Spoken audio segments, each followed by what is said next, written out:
Je ne crois pas que nous puissions jamais avoir la paix avec ma famille tant que la vérité ne sera pas révélée. Je m'engage à vous servir tous, le roi, le pays et Camellwell. Que Dieu protège le roi. Oubliez la tradition. William et Kate ont pris le roi par surprise, ont détourné la monarchie et personne au palais ne l'a vu venir. Telle a été la réaction sur les réseaux sociaux. Confusion, panique et incrédulité. Car à exactement 18 heures, le site officiel de la famille royale a publié une seule phrase, rien de plus. Une annonce officielle sera faite à 18 heures. Aucun détail, aucune fuite, aucune source murmurant à l'oreille des journalistes bienveillants, même les personnes à l'intérieur du palais de Buckingham n'en avaient aucune idée. Et c'est là que cela a commencé à devenir inquiétant. Car lorsque la famille royale se tait, quelque chose de majeur se prépare.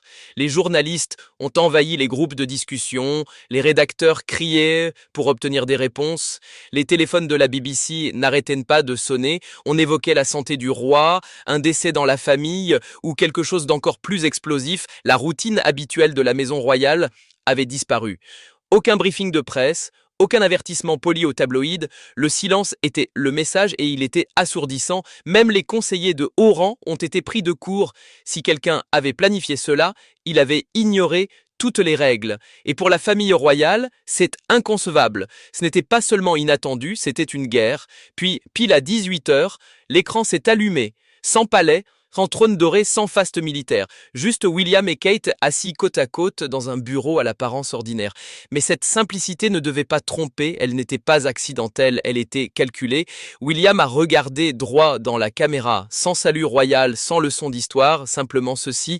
La monarchie n'est pas seulement un symbole, c'est une responsabilité. Une seule phrase parfaitement livrée, et en un instant, il a réécrit toute l'histoire de la monarchie. Puis Kate s'est légèrement penchée en avant, sa voix était calme, mais ses mots ont frappé comme un marteau. Il ne s'agit pas de tradition, il s'agit de confiance. En moins de 30 secondes, ils ne se sont pas contentés de parler au public, ils ont pris la scène, pris la lumière, pris le contrôle.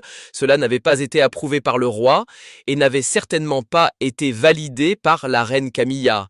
C'était un geste de pouvoir direct et il a envoyé une onde de choc à travers toute la monarchie.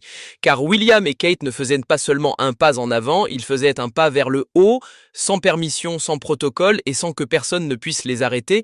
Et juste au moment où cela semblait ne plus pouvoir être plus choquant, la bombe Diana a annoncé quelque chose appelé l'initiative Diana. Au début, cela paraissait doux, comme un hommage sincère à la regrettée princesse Diana, mais il ne s'agissait pas de fleurs au palais de Kensington, ce n'était pas un autre événement caritatif avec des lumières tamisées et des sourires forcés. Non, c'était une révolution. Kate ne se contentait pas d'honorer Diana, elle la faisait revivre, elle revendiquait sa voix, rallumait son feu et faisait cela depuis le palais même qui avait autrefois tenté de la réduire au silence. Elle a déclaré qu'il n'y aurait pas de tapis rouge, pas de séance photo, pas de moments factices. À la place, Kate devait visiter des refuges pour femmes, des communautés à faible revenu, parler avec des survivants, des mères, des victimes, des familles et écouter. Pas pour les caméras, pas pour la gloire, mais parce que, comme elle l'a dit, c'est la chose juste à faire. Et soudain, Kate ne ressemblait plus à une future reine, elle ressemblait à une dirigeante. Les gens l'ont vue immédiatement et il ne s'agissait pas d'avoir l'air royal, mais d'être utile. Et pour la première fois depuis des décennies, la famille royale ne semblait plus être un musée poussiéreux. Elle paraissait réelle, elle semblait pertinente.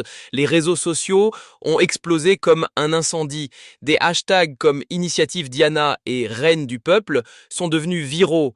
Le soutien est venu du monde entier, mais à l'intérieur du palais, l'histoire était tout autre.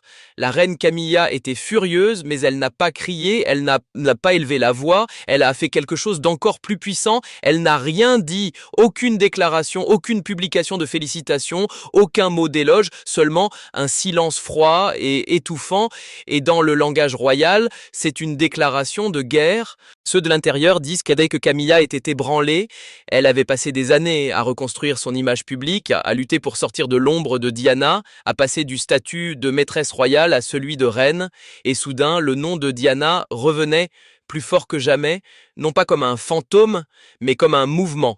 L'équipe de Camilla l'a exhorté à placer l'initiative sous contrôle royal, à la nettoyer, à la gérer, mais les conseillers l'ont averti, si elle y touchait, cela ressemblerait à de la jalousie. Alors, à la place, le palais n'a rien fait, aucun soutien, aucune protection.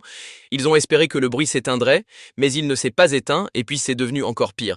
Car interrogée lors d'un événement public au sujet de l'initiative Diana, Camilla a soudain perdu le contrôle latent qu'elle avait patiemment construit et a éclaté. La monarchie n'a pas besoin du passé pour prouver sa valeur. Cette seule phrase a explosé dans la presse. Les gens ont immédiatement compris le message caché. C'était une attaque, un coup subtil porté à Diana, à Kate, à tout ce que représentait l'initiative.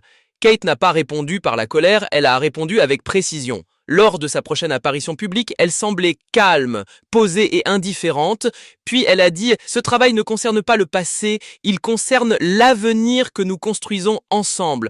Aucun nom, aucune accusation directe, juste un message puissant, elle ne reculait pas. » Et désormais, ce n'était plus seulement le public qui regardait, mais aussi le palais. Le message était clair. Kate n'attendait pas la couronne, elle portait déjà la confiance du peuple. Tandis que le public applaudissait chacun de ses gestes, le palais restait silencieux comme une tombe. Aucun tweet, aucune déclaration, aucun mot de la part du roi Charles ou de la reine Camilla. Et ce silence n'était pas seulement gênant, il était stratégique, car en coulisses, tout se désagrégeait.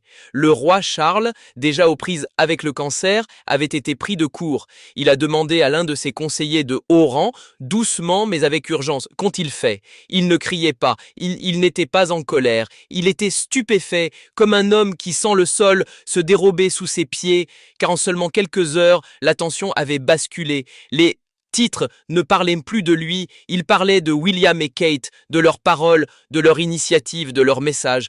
Et ce n'était pas qu'une tendance passagère, c'était en tête. Charles avait passé des décennies à se préparer à ce rôle, il avait attendu plus longtemps que tout autre monarque de l'histoire britannique, mais maintenant que, enfin, il portait la couronne, son propre fils lui avait discrètement volé la foule et...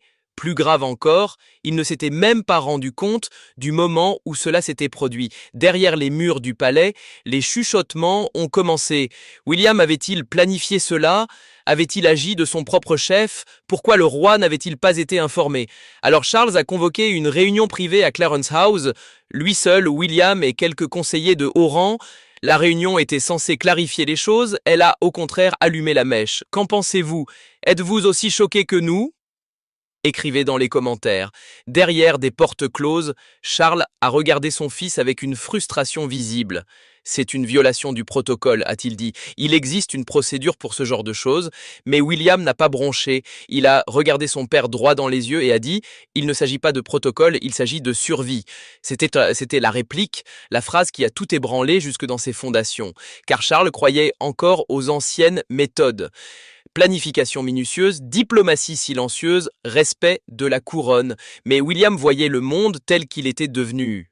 Rapide, dur, en ligne, impitoyable, et il n'avait aucune intention d'attendre une permission pendant que la monarchie prenait du retard. La réunion s'est terminée sans accord, sans poignée de main, sans clarification, seulement le silence et un père quittant la pièce seul. Une source proche du palais a déclaré que Charles l'avait reconnu plus tard. Les projecteurs se sont éteints, non par colère, mais par tristesse. C'est alors qu'il a compris, il n'était plus le centre de l'histoire et ne le serait plus jamais. Pendant ce temps, William faisait des mouvements. Il a dit à quelques conseillers de confiance « Ce n'est pas une discussion, c'est une stratégie ».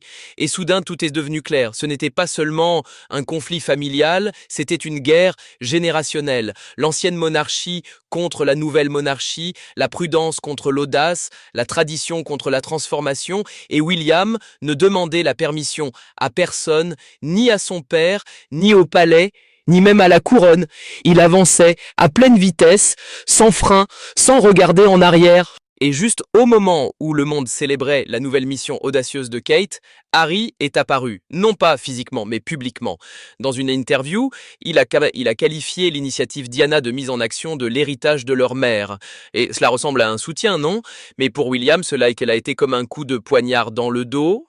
Selon des sources, il a été pris par surprise. Il n'avait pas été averti, il n'y avait eu aucune coordination, juste Harry surgissant au premier plan, prenant le micro et se rattachant une fois de plus à l'héritage de Diana comme s'il n'était jamais parti. Et William, nerveusement agité, l'aurait appelé et lui aurait dit « Tu ne peux pas apparaître maintenant, tu es parti, tu ne peux pas simplement revenir ». Pour Harry, l'initiative concernait leur mère.